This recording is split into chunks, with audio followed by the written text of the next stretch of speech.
ஜெய் ஸ்ரீ ராமகிருஷ்ணா. சுவாமி விவேகானந்தர் குருவின் நம்பிக்கை பற்றி உபதேசிக்கிறார். மனம் தளராதே, குருவிடம் நம்பிக்கை இழக்காதே, இறைவனிடம் நம்பிக்கை தளராதே.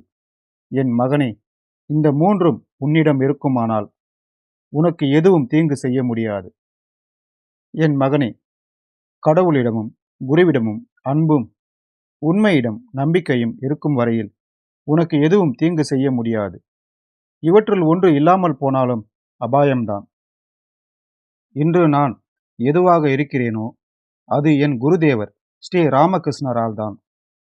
உலகமே அவரால் ஒரு நாள் உன்னதம் பெறும். அவர் அவதரித்து அனைத்திலும் நிலவும் அற்புத உரிமையை அனுபவித்தார். இந்து மதம், இஸ்லாம், கிறிஸ்துவம் அனைத்திலும் அந்த உரிமையை கண்டார். அதையே போதித்தார். சுவாமி விவேகானந்தர். ஜெய் ஸ்ரீ ராமகிருஷ்ணா.